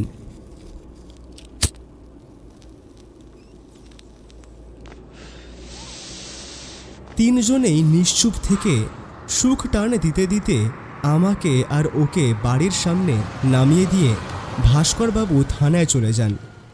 সেই সকালে 1 কাপ চা আর থানায় গিয়ে 1 কাপ চা, আসলে কাজটাই এমন যে খাবার মতন পরিস্থিতি থাকে না। বাড়িতে ঢুকে পোশাক ছাড়তেই দেখি পুঁটিরাম ভোগে দেওয়া জগা খিচুড়ি আমাদের জন্য খাবার জলচৌকিতে এনে রাখে। আমি আর কোনো কথা না বলেই গোগ্রাসে তা খেতে শুরু করে দিই। আমাদের দুজনেরই আজ বেজায় খিদে পেয়েছে। পুঁটিরাম বুঝেছিল, তাই আমরা বাড়ি পৌঁছতেই আর সে দেরি করেনি। পেট পুড়ে খাবার খেয়ে তক্তপোষে বসতেই সারা শরীর যেন জুড়িয়ে এলো। এই সময়টুকুতে আর ওর সাথে কোনো কথা হয়নি আমার। ও নিশ্চয়ই বিষয়টাকে নিয়ে খুব ভাবছে। আসলে সময়টাও তো খুবই কম। তার উপর ভাস্করবাবুর জন্য আরও বেশি চিন্তার বিষয়, কারণ এই সময় তিনি সেটার অবশ্য দাম তো দিতেই হবে। ঘড়িতে তাকিয়ে দেখি দুপুর 3টে বাজে। সারাদিনের ধকল আর বলাইয়ের মৃত্যুর তদন্তের বিষয় নিয়ে ভাবতে ভাবতে কখন যে চোখটা লেগে গিয়েছে মালুমই হয়নি। হুঁশ ফিরল টেলিফোনের শব্দে। তাকিয়ে দেখি ঘড়িতে বিকেল 5টা বাজে। আমি ধড়ফড় করে বিছানা ছেড়ে উঠি। টেলিফোনের রিসিভারটা তুলতেই দেখি আমার বন্ধুটির কণ্ঠস্বর। হ্যালো, ঘুমের ব্যাঘাত ঘটালাম নাকি?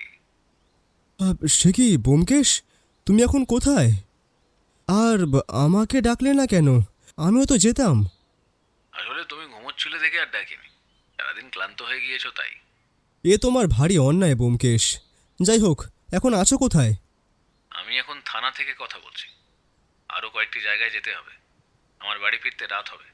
আর হ্যাঁ, মৃদুল টেলিফোন করতে পারে, তুমি ওর সাথে স্বাভাবিকভাবে কথা বলে শুনবে ও কি বলতে চায়। সত্যি ওর ওপর কিন্তু আমার ভীষণ রাগ হচ্ছে। তুমি ডাকতেই পারতে। রাগ করো না বন্ধু, তুমি সবেমাত্র বিশ্রাম নিচ্ছিলে তাই আর ডাকিনি।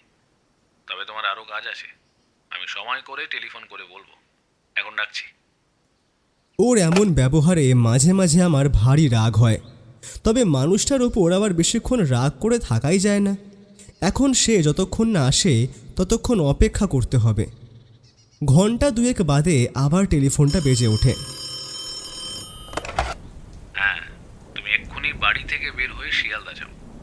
জমিদার বাড়ি থেকে একটি টেমলার পাওয়া গেছে, সম্ভবত শিয়ালদা যাচ্ছে, কিন্তু ওই গাড়িতে কে আছে সেটা জানতে হবে। আমরা কিছুক্ষণের মধ্যে পৌঁছাচ্ছি। কিন্তু শিয়ালদায় যাচ্ছে সেটা তুমি নিশ্চিত কেমন করে? সেসব বলার সময় নেই, তুমি তাড়াতাড়ি বেরিয়ে পড়ো। 5:30টায় একটি ট্রেন ছাড়বে, তার আগেই তোমাকে পৌঁছাতে হবে। টেলিফোন রেখে দিয়েই ব্যোমকেশের কথা মতন বাড়ি থেকে বেরিয়ে পড়ি। এদিকে বৃষ্টি থামার কোনো লক্ষণ নেই। বৃষ্টি মাথায় নিয়েই কোনো ক্রমে একটি ট্যাক্সি নিয়ে শিয়ালদা পৌঁছাই। কিন্তু এত ভিড়ে কিভাবে কাকে খুঁজব সেটাই মাথায় আসছিল না। তবে শিয়ালদার বাইরে একটি ডেমলার দাঁড়িয়ে থাকতে দেখে নিশ্চিত হয়ে যাই যে ওর অনুমান সঠিক। গাড়ির কাছে গিয়ে দেখি আশেপাশে পরিচিত কেউ নেই। জমিদার বাড়ির যাদের সাথে পরিচয় তাদের মধ্যে কাউকেই দেখলাম না। চারিদিকে খোঁজাখুঁজির পর শিয়ালদা স্টেশনের ভেতরে গিয়ে জানবার চেষ্টা করি যে 5:30টায় কোন ট্রেন ছাড়বে। দেখলাম একটি ট্রেন মাদ্রাজের উদ্দেশ্যে এক্ষুনি রওনা দেবে। আমি দৌড়ে যাই সেই ট্রেনটার কাছে, কিন্তু খুঁজব কাকে সেটাই তো বুঝতে পারছিলাম না। আর ঠিক তখনই দেখি যে ধৃতিমান স্টেশন ছেড়ে বেরিয়ে যাচ্ছে। আমি দৌড়ে যাই ওর দিকে। ধৃতিমান জমিদার বাড়ির গাড়ির চালক। এই দাঁড়াও, তুমি এই সময় স্টেশনে কাকে ছাড়তে এসছো? বলো, কে কোথায় যাচ্ছে? আমাকে দেখে ধৃতিমান দৌড়তে শুরু করে। আমি ওর গায়ের ওপর ঝাঁপিয়ে পড়ি। এরপর ধৃতিমান একটা ছোট্ট ছুরি বের করে। আমার ধারণাতেও ছিল না যে ও এমনটা করবে। আমি ছুরিটা ওর হাত থেকে টেনে নেবার আপ্রাণ চেষ্টা করতে থাকি, কিন্তু ধৃতিমানের শরীরেও বেশ শক্তি। আমাদের দুজনকে এভাবে নিচে শুয়ে ধস্তাধস্তি করতে দেখে লোকের ভিড় জমে যায়। এদিকে ট্রেন ছাড়ার হুইসেল বেজে ওঠে। আমি বারবার ধৃতিমানকে জিজ্ঞেস করেই চলেছি, ধৃতিমান তুমি বলো, তুমি কাকে ছাড়তে এসছো এখানে? তুমি কি ভেবেছো তুমি বেঁচে যাবে? আমি থাকতে তা হতে দেব না। আমি ছুরিটা তার হাত থেকে ছিনিয়ে নিয়ে ওর গলার নিচে ধরি। আমারও মাথায় তখন রাগ চেপে বসেছিল। সর্বশক্তি দিয়ে ধৃতিমানকে ট্রেনের কাছে নিয়ে যাই। দেখো ধৃতিমান, তুমি যদি ভেবে থাকো যে এই ট্রেন ছেড়ে দিলে তোমরা বেঁচে যাবে, তাহলে ভুল ভাবছো। বরং সময় থাকতে বলে দাও যে ট্রেনে কে বা কারা যাচ্ছে, নইলে আমার হাত কিন্তু তোমার এই গলার নলি কেটে ফেলতে একটুও কাঁপবে না। বলো তুমি কি করবে, বলো। বলছি, চলুন, ওই কামরায় আছে। ধৃতিমান আমাকে সেই কামরায় নিয়ে যায়, আর সেখানে গিয়ে যাকে আমি দেখি অবাক হয়ে যাই, যদিও আগে সাক্ষাৎ হয়নি এদের সঙ্গে। সুভদ্রা দিদিমণি ওই গোয়েন্দা ব্যোমকেশ বাবুর সাথেই থাকেন। আপনি আর জগমোহন দাদাবাবু এখন আর মাদ্রাজ যেতে পারবেন না। আপনারা নামুন। নামো মানে? তুমি জানো না দিদির শরীরের কি অবস্থা? তোমরা নেমে পড়ো, ট্রেন এখনই ছাড়বে। জগমোহন, তুমি জিতেন্দ্রবাবুর ছেলে? মানে তুমি তো মাদ্রাজে ছিলে, এখানে কি করছো? দেখুন, আমি আপনাকে কোনো কৈফিয়ত দিতে পারবো না, আপনি নামুন। কৈফিয়ত দেবে না মানে? কৈফিয়ত দিতে তুমি আর তোমার বাবা, পরিবারের সবাই দিতে বাধ্য। নামো বলছি। দাদাবাবু, দিদিমণিকে নিয়ে নেমে পড়েন। শেষ রক্ষা যখন হলো না, তখন আর কি। এরপর ধৃতিমান, জগমোহন আর সুভদ্রাকে নিয়ে স্টেশন মাস্টারের ঘরে গিয়ে ব্যোমকেশের আসার অপেক্ষা করতে থাকি।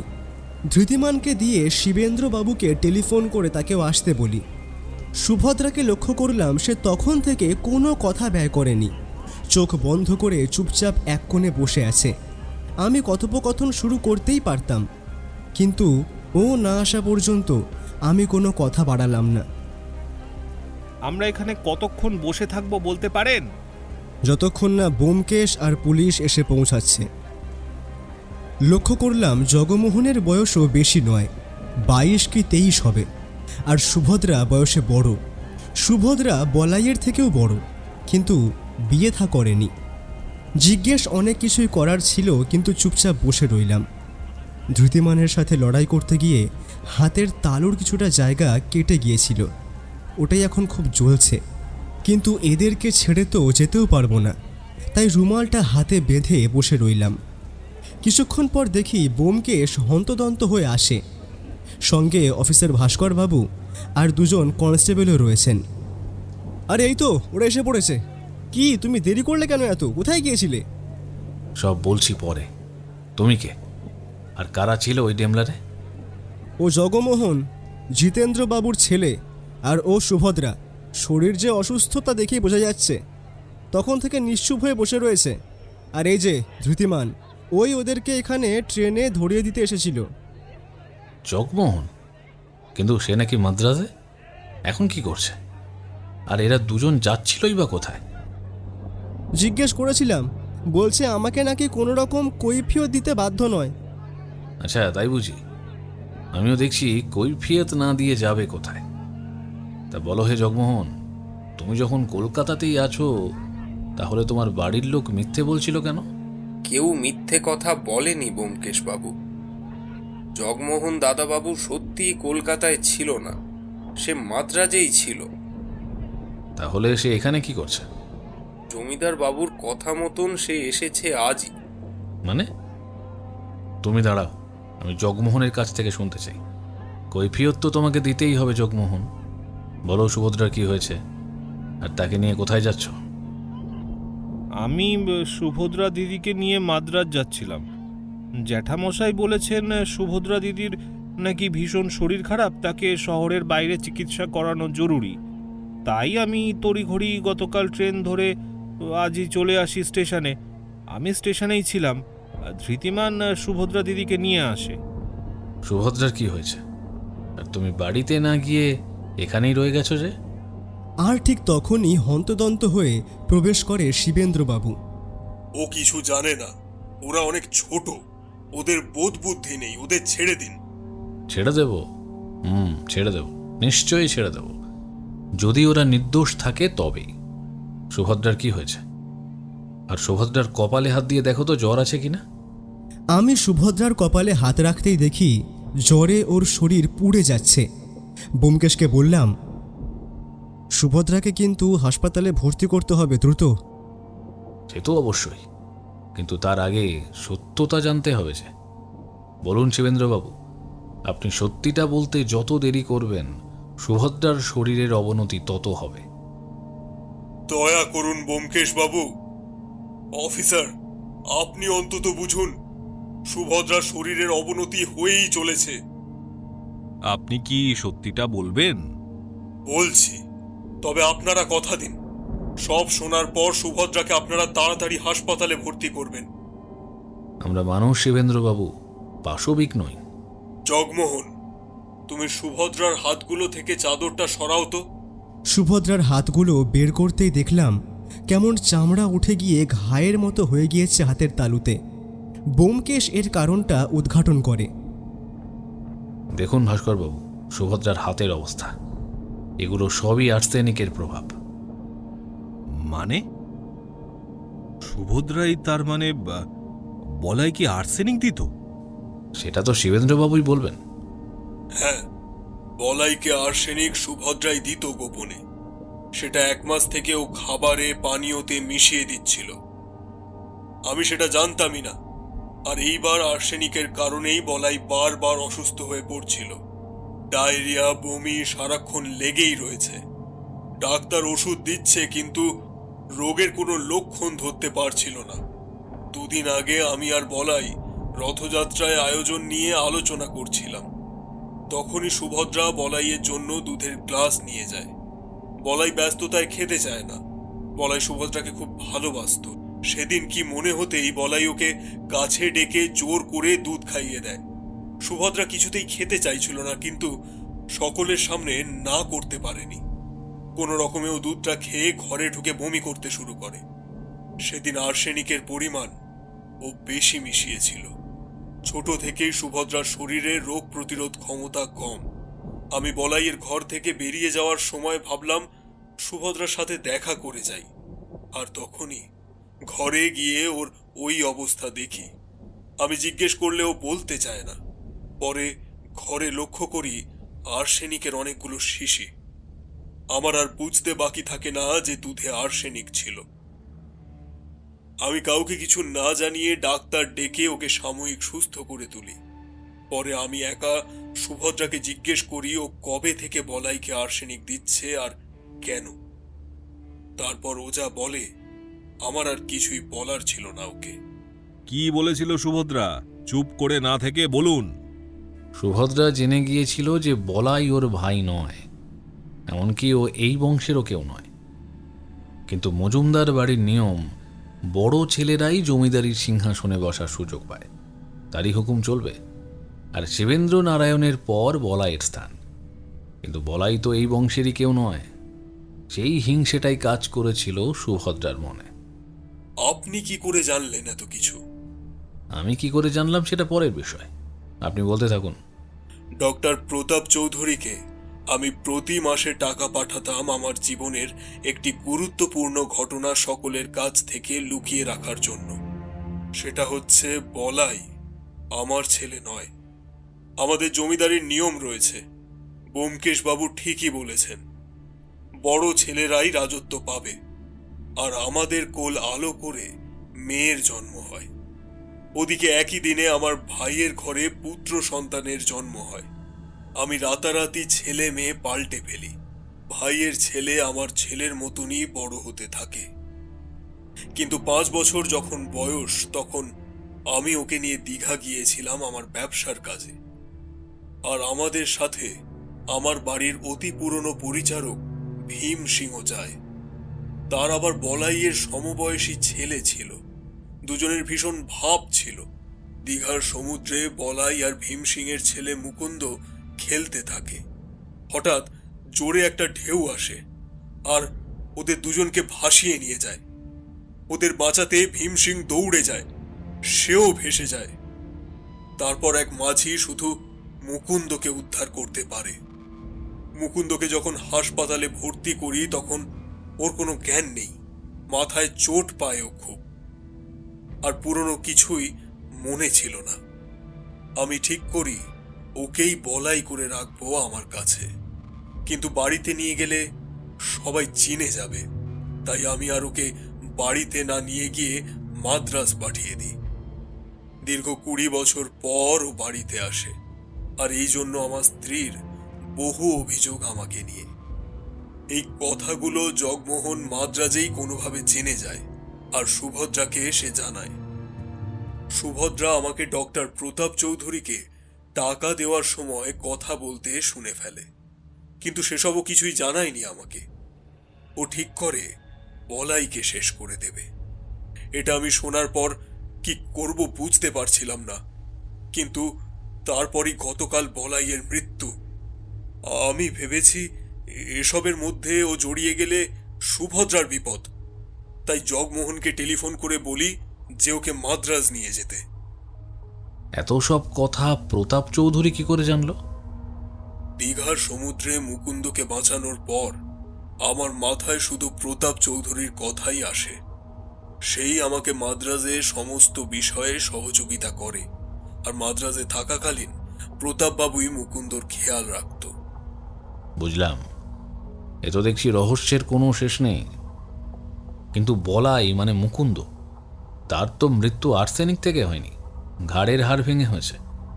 তাহলে ভয় পাচ্ছেন কেন? আপনারা যেহেতু আর্সেনিকের বিষয়ে কিছু বলেননি, সেই জন্য আমি চাইছিলাম সুভদ্রাকে শহর থেকে দূরে পাঠিয়ে দেব। আর্সেনিকের বিষয়টা হয়তো সামনে আসবে না। আর সেজন্যই একটা ভুল করে ফেললেন। আমি এই ভুলেরই অপেক্ষা করছিলাম। কিন্তু বলাইকে তো সুভদ্রা খুন করেনি, আর কদিন পরে হয়তো আর্সেনিকের জন্য মারা যেত ঠিকই, তবে সে তো নিরপরাধ। কে বলেছে নিরপরাধ? সেও শাস্তি পাবে শিবেন্দ্রবাবু। নিজের মেয়েকে বাঁচাবেন বলে হেডকোয়ার্টারে টেলিফোন করে 2 দিনের মধ্যে যেন তদন্ত শেষ করে তার অনুরোধ জানিয়েছেন। সরকারকে বিভিন্নভাবে আর্থিক সহযোগিতা করেন, সেজন্য তারাও আপনার অনুরোধ রাখতে রাজি হয়। আর তার মধ্যে আপনার মেয়েকে নিরাপদ করতে চাইছিলেন, কিন্তু শেষ রক্ষা হলো না। ভাস্করবাবু, সুভদ্রাকে হাসপাতালে ভর্তির ব্যবস্থা করুন। হ্যাঁ, সেটা করছি, কিন্তু আসল খুনি তো পাওয়া গেল না। আগামীকাল পর্যন্ত অপেক্ষা করতে হবে ভাস্করবাবু। আর হ্যাঁ, আপনারা কিন্তু কেউই শহরের বাইরে যাওয়ার চেষ্টা করবেন না। চলো অজিত, বাড়ি ফিরতে হবে। হাতে মাত্র আজকের রাতটুকুই। এ কি অজিত, তোমার হাত কাটলো কিভাবে? ওই একটু আর কি, ছড়ে গিয়েছে। চলো, মলম পট্টি করতে হবে। কি যে করো তুমি। আমি আর ব্যোমকেশ বাড়ি ফিরে আসি। ও অতি যত্নে আমার হাতে ওষুধ লাগিয়ে দেয়। সারাদিন সে বাইরেই ছিল। জিজ্ঞেস করলাম, তা তুমি সারাদিন কোথায় কোথায় গিয়েছিলে? অনেক জায়গায় গিয়েছি, বলতে পারো পুরো কলকাতা শহর একেবারে চষে ফেলেছি। আচ্ছা, তুমি বা এত কথা জানলে কি করে? সুভদ্রা যে শিবেন্দ্রবাবুরই মেয়ে, সেটা অনুমান করলে কি করে? আমি প্রথমে আশেপাশে এটার খোঁজ করি যে আর্সেনিকটা কে কিভাবে সংগ্রহ করছে। সেই খোঁজ করতে গিয়ে একটি হোমিওপ্যাথি ওষুধের দোকানের সন্ধান পাই। সেখান থেকে জানতে পারি যে দীর্ঘ 1 মাস থেকে বলাই বিভিন্ন রোগে অসুস্থ। ডায়রিয়া, বমি, জ্বর। প্রথম হোমিওপ্যাথি ওষুধ খেলেও কোনো লাভ হয়নি। তারপর অন্যত্র ডাক্তার দেখিয়েছে। আমি জানতে পারলাম ডাক্তার প্রতাপ চৌধুরীর নাম। সেই দোকান থেকে আরেকটা বিষয় জানতে পারি যে 2-3 দিন আগেও ওই একই সমস্যার জন্য জমিদার বাড়ির কোনো এক পরিচারক ওষুধ নিয়ে গিয়েছিল। তারপর আর আসেনি। সব শোনার পর ডাক্তারের সন্ধান করতেই পেয়ে গেলাম, আর তাকে হুমকি দিতেই।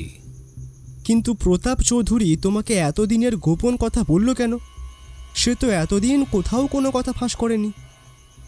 দুর্বলতায় আঘাত করেছি যে প্রতাপ চৌধুরীর ভুল চিকিৎসার কারণে অনেক রোগী এর আগে ভীষণ রকম অসুস্থ হয়ে পড়েছিল।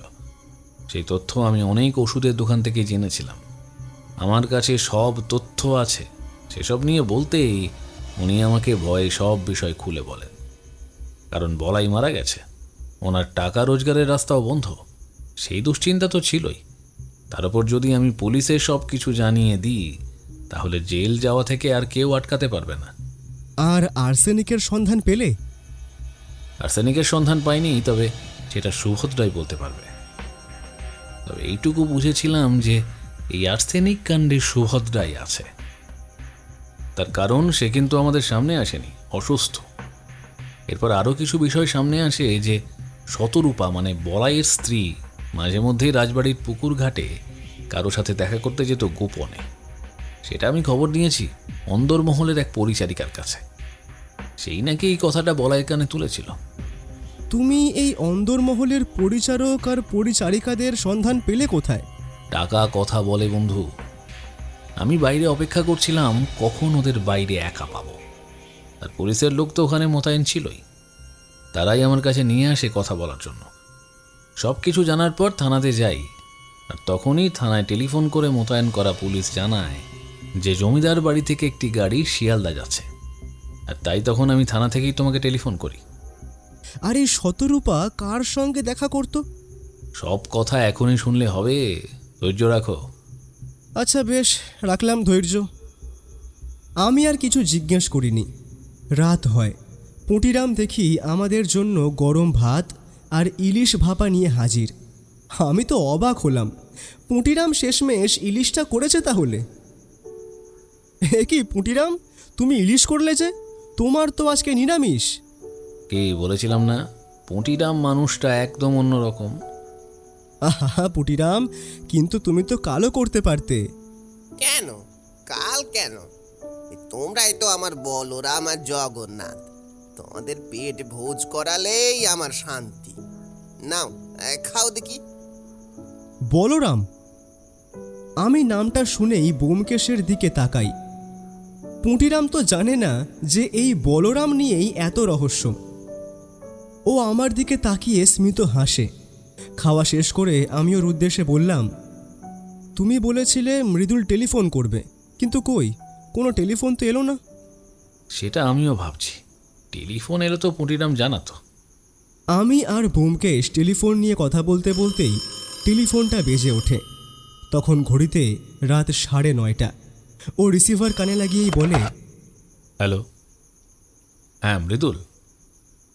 হ্যাঁ আমি জানতাম, আমি জানতাম তুমি টেলিফোন করবেই। হ্যাঁ নিশ্চয়ই, আমি জানি তুমি সাহসী একটি ছেলে। না না, তুমি সেটা বুঝবে না কোনটা জরুরি আর কোনটা জরুরি নয়। তুমি শুধু আমাকে এইটুকু বলো, বিগত 2-3 ধরে ওই বাড়িতে কে কি করছে, আর যেগুলো একটু অন্য রকম সেগুলো বলো। তোমার বলাই দাদার সাথে বৌমনির কি ঝগড়া হতো? কি কাঁদছিল? তারপর? আচ্ছা, তোমাকে বকেছিল কেন? ও, মুচির কাছে নিয়ে যেতে দেরি করেছিল বলে। কিন্তু জুতো ছেড়ে গিয়েছিল কিভাবে? সুভদ্রা দিদির কি হয়েছে তুমি জানো? কাউকে যেতে দিত না। আচ্ছা বেশ, তুমি অনেক কিছু বললে মৃদুল।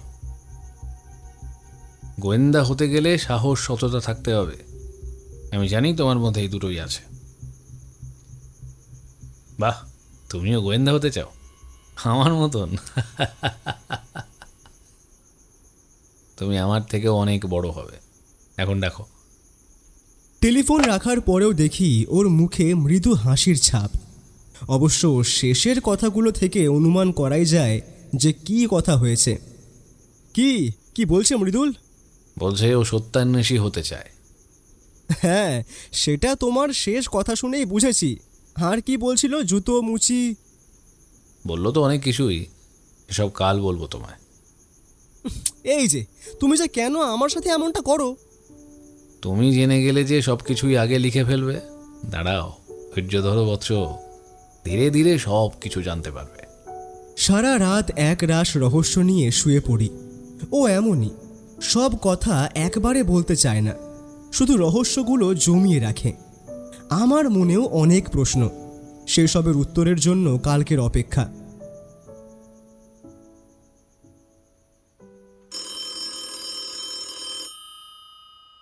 সকালে ঘুম ভাঙে টেলিফোনের শব্দেই।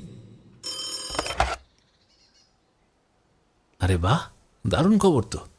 তা তাকেও নিয়ে আসুন জমিদার বাড়িতে। হ্যাঁ হ্যাঁ, আমি পৌঁছে যাব। আমার আর একটা কাজ আছে, সেটা করেই আমি পৌঁছাচ্ছি। ঠিক আছে। এত সকালে কার টেলিফোন? ভাস্কর বাবুর। আমাদের এখনই বেরোতে হবে, তৈরি হয়ে নাও। কাল মৃদুল কি কি বলল তা জানার কৌতূহল আমার এখনও কমেনি, কিন্তু ব্যোমকেশ তো মনে মনে অন্য কিছুই কল্পনা করেছে। যাই হোক, তৈরি হয়ে বেরিয়ে পড়লাম।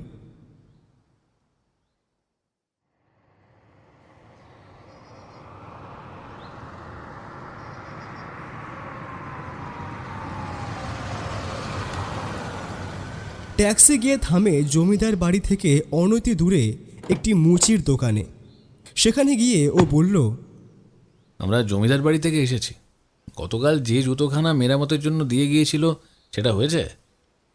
ব্যোমকেশ সেই মুচির থেকে এক জোড়া জুতো নিয়ে নেয়। বুঝতে বাকি থাকে না, কালকে রাতে মৃদুলের সাথে এই জুতো নিয়েও কথা হয়েছিল। আমরা এবারে ট্যাক্সিতে বসতেই ও বলে, কাল বর্ধমান গিয়েছিলাম বুঝলে। বর্ধমান? কিন্তু কেন? শতরূপার বাবার বাড়ি সেখানে, কিছু বিষয় জানার ছিল। আর বর্ধমান না গেলে সেসবই অন্ধকারে থেকে যেত। তুমি বর্ধমান চলে গিয়েছিলে? যাই হোক, তা যে কারণে গিয়েছিলে কাজ হয়েছে? হয়েছে বই কি।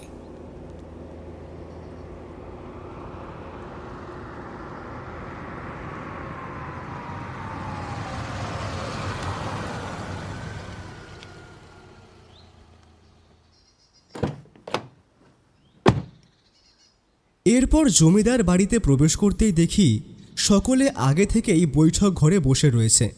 অর্থাৎ আমরা যে যাব সে খবর আগেই তারা জানেন। নমস্কার শিবেন্দ্রবাবু, সুভদ্রা কেমন আছে? এখন আগের থেকে একটু সুস্থ আছে। আর জগমোহন, সে আছে না মাদ্রাজ ফিরে গেছে? না, আপনি যেহেতু না করেছেন তাই সে মাদ্রাজ যায়নি, হাসপাতালে সুভদ্রার সাথেই আছে। সবাই আছে দেখছি এখানে। হ্যাঁ, ভাস্করবাবু বলেছেন তিনি আর আপনারা আসবেন, সেজন্যই। সব এই বৌদির জন্য। কি দরকার ছিল এইসব পুলিশ গোয়েন্দা করার? কোনো মানে আছে এসবের? আর দাদা, জগমোহন আমার ছেলে, অথচ তাকে টেলিফোন করে তুমি কলকাতায় ডেকেছো আমিই জানি না। সুভদ্রার চিকিৎসা কি আমি করাতে পারতাম না? সব কিছু নিজে নিজে করতে আজ এই অবস্থা। কি ব্যাপার, এত রাগারাগি? আমার আসার আগেই সব পর্দা ফাঁস হয়ে গেল নাকি ব্যোমকেশবাবু? না না, আমরা তো আপনারই অপেক্ষা করছি। আচ্ছা বেশ, আপনি যেমন বলেছেন তেমনই আমি করেছি। আমার বন্ধুটি শতরূপার দিকে এগিয়ে যায় আর স্মিত হেসে জিজ্ঞেস করে, আচ্ছা শতরূপা দেবী, আপনার সাথে বলাইয়ের সম্পর্ক কেমন ছিল? হে, আপনি কেমন প্রশ্ন করছেন? কেমন আমার সম্পর্ক হবে? ভালোই ছিল। সম্পর্ক ভালো থাকলে দিনের পর দিন বন্ধ ঘরে স্বামীর সাথে কেউ অশান্তি করে না শতরূপা দেবী। আর গত পরশুদিন বিকেলেও তো আপনি ঘরে খুব কান্নাকাটি করছিলেন, কেন? মুখ বন্ধ থাকলে কিন্তু আপনি বাঁচতে পারবেন না। বলুন। সব মিথ্যে কথা। কি বলছেন এসব আপনি? আচ্ছা, মিথ্যে বলছি? তাহলে মিহিরকে আশা করি আপনি চেনেন। কে এই মিহির? মিহির? আমি আমি আমি চিনি না। আচ্ছা বেশ, ভাস্করবাবু, মিহিরকে নিয়ে আসুন। মিহিরকে দেখে শতরূপা রীতিমতো চমকে ওঠে। সকলেই অবাক দৃষ্টিতে মিহিরের দিকে তাকায়। রুগ্ন লম্বা শরীর, শুকনো গালে চাপ দাড়ি। শতরূপা, তুমি বিশ্বাস করো, আমি তোমার স্বামীকে খুন করিনি। তুমি ওনাদের বলো আমি খুন করিনি। হ্যাঁ হ্যাঁ, আমি লোভ করেছিলাম, টাকা পয়সা গয়না নিয়েছি তোমার থেকে, কিন্তু আমি খুন করিনি। বিশ্বাস করো, আমি খুন করিনি। মিথ্যে বলছো তুমি। তুমিই খুনি। অফিসার, ওকে নিয়ে যান, ওকে ফাঁসির কাঠে ঝোলান। মিহির, তুমি যা চেয়েছো তাই তো দিয়েছি, তবে আমার স্বামীকে মেরে ফেললে কেন? আমার তো আর কিছুই রইল না, কিছুই রইল না। এই মিহির আবার কে? কই, আমরা তো কেউ চিনি না ওকে। মিহির হচ্ছে শতরূপা দেবীর ভালোবাসার মানুষ। তার সঙ্গেই মাঝে মাঝে রাজবাড়িতে দেখা করতে যেতেন শতরূপা দেবী। কি? ছি ছি ছি ছি, বিয়ের পর এইসব নোংরামো! ছি বৌমা, ছি। আর তাই তোমরা দুজন মিলে আমার বলাইকে খুন করেছো? না মা, না, বিশ্বাস করুন, আমি খুন করিনি। এই মিহির করেছে। এই মিহিরই আমাকে ভয় দেখিয়ে টাকা পয়সা নিয়ে যেত। ও বলতো আমার নামে এই বাড়িতে, এই গ্রামে নিন্দে ছড়াবে যদি টাকা না দিই। আমি ওকে ভালোবাসতাম এক সময়, কিন্তু ওর এই নোংরা রূপ আমি জানতাম না। কিন্তু এই মিহির সব শেষ করে দিল, সব শেষ করে দিল। আমি মানছি শতরূপা, তোমার সাথে অনেক অন্যায় করেছি, কিন্তু আমি বলাইকে খুন করিনি। বিশ্বাস করো, আমি তো বন্দুকের ভয়ে পালিয়ে গিয়েছিলাম। সেদিন ঠিক কি হয়েছিল সবটা খুলে বলুন শতরূপা দেবী। গত পরশুদিন সকালে আমাকে মিহির টেলিফোন করে বলে যে প্রচুর টাকা চাই। আমি অস্বীকার করি, কিন্তু ও ভয় দেখায়। রথযাত্রার দিন ও আমাকে তুলে নিয়ে যাবে। আমি ভয়ে ঘরে চুপ করে বসেছিলাম, অন্যমনস্ক ছিলাম। তিনি অনেক কথাই বলছিলেন, আমার মন ছিল না সেখানে। তখন তিনি আমাকে জিজ্ঞাসা করেন যে আমি রাজবাড়ি থেকে কার সাথে দেখা করতে যাই। তখন আর নিজেকে সামলাতে পারি না, সব কথা বলি। আমি মাঝে মধ্যে তিনার সাথে অশান্তি করতাম টাকার জন্য, আর তিনি এত ভালো ছিলেন যে চুপ করে টাকা দিয়ে দিতেন, কিচ্ছু জিজ্ঞেস করতেন না। তিনি বললেন মিহিরের সাথে কথা বলবেন। মিহির জানতো না সেদিন সন্ধ্যায় তিনিও আমার সাথে থাকবেন। বিকেলের পর বাড়ির পিছনে যেখানে রথ রাখা ছিল সেখানে ওই সময়টায় কেউ ছিল না। মিহির টাকা নিতে আসে, আমি ওকে টাকা দিই।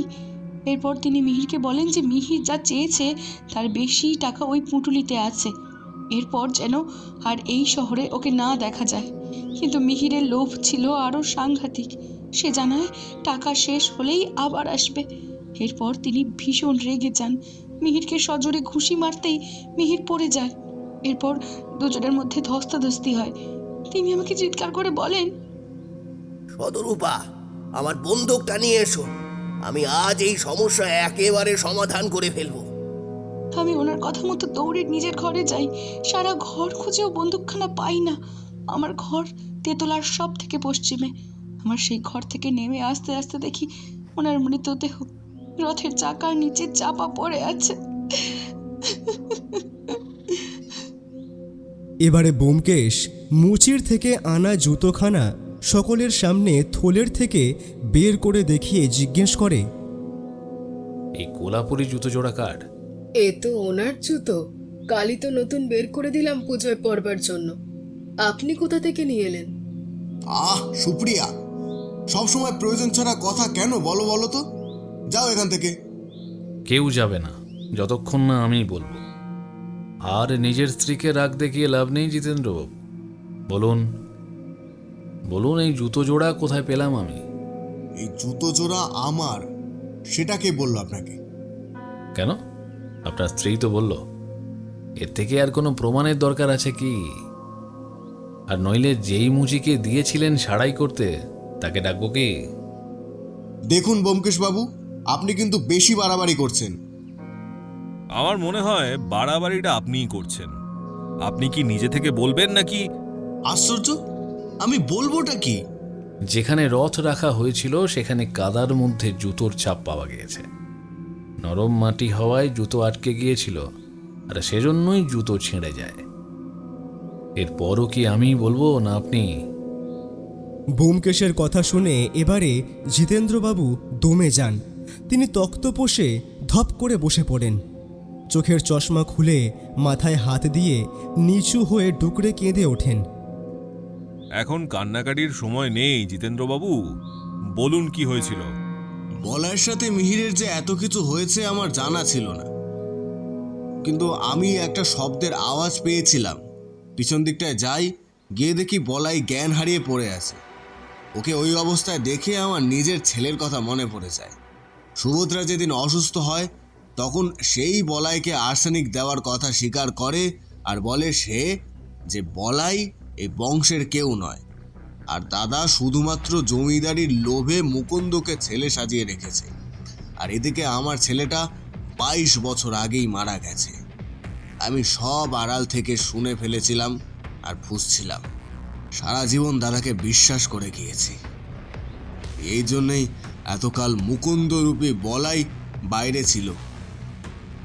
ব্যাস, সে কথা মনে হতেই আমি বলাইয়ের ঘাড়ে আঘাত করি আর ও একবার নড়ে স্তব্ধ হয়ে যায়।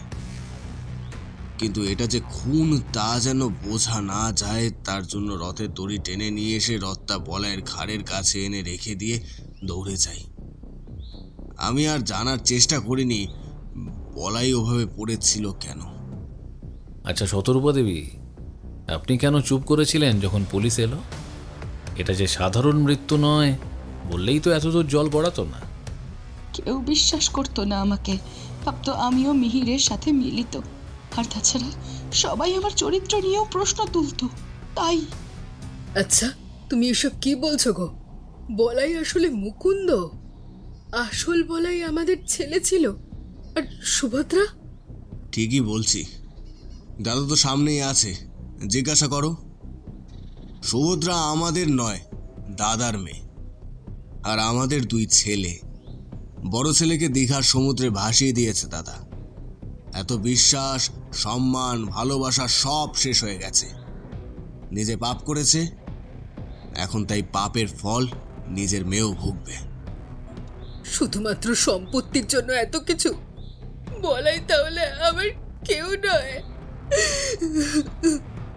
দেখুন কল্যাণী দেবী, জন্ম দিলেই শুধু মা হওয়া যায় না।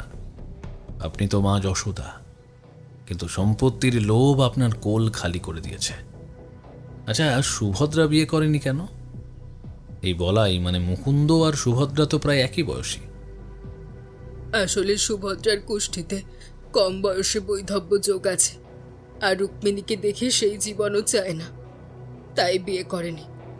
আমরাও জোর করিনি। আর তাহলে আপনি আপনার পুত্রের হত্যাকারীকে জানতে পারলেন, সুভদ্রা আপনার মেয়ে সেটাও জানলেন। সে হাসপাতালে আছে, যান গিয়ে দেখে আসুন। আর্সেনিক তাকে শেষ করে দিচ্ছে। ভাস্করবাবু, তাহলে এবার আপনার কাজ শুরু। কনস্টেবল, এই জিতেন্দ্র নারায়ণ বাবুকে হাতকড়া পরাও। এরপর ব্যোমকেশ আর আমি জমিদার বাড়ির বাইরে আসতেই দেখি মৃদুল দোতলার চাতালের কোণায় দাঁড়িয়ে। আমার বন্ধু তার দিকে কপালে হাত দেখিয়ে স্যালুট করার ভঙ্গিমা করতেই মৃদুলও তাই করল। পুরো ঘটনায় মৃদুলের সহযোগিতা অভাবনীয়, কিন্তু ওকে একটা কথাও বলতে শুনিনি আমি। যাই হোক, ব্যোমকেশ বর্ধমানে শতরূপার বাবার বাড়ি কেন গিয়েছিল আর বোঝার বাকি নেই। এই মিহিরের খোঁজ সেখান থেকে পাওয়া ছাড়া অসম্ভবই ছিল।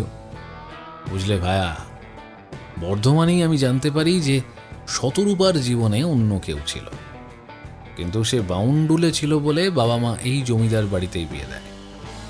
আর শতরূপাও তো অসামান্য সুন্দরী, বলাই মানে মুকুন্দর ভালো লেগে যায় শতরূপাকে। ভাস্করবাবুকে বলি যে সেখানকার থানায় জানাতে যে মিহিরের খোঁজ পেলে যেন তাকে গ্রেপ্তার করে নিয়ে আসে। সকালে সেজন্যই টেলিফোন করেছিলেন ভাস্করবাবু। সেটা তুমি না বললেও আমি ঠিক বুঝে গিয়েছি ব্যোমকেশ। তুমি তো অর্ধেক কথা পেটে রেখেই বলো, তাই তোমাকে অল্প অল্প করে বুঝে গিয়েছি আমি এখন। আরে বাহ, তাই নাকি? সাবাস, চলো বাড়ি ফেরা যাক।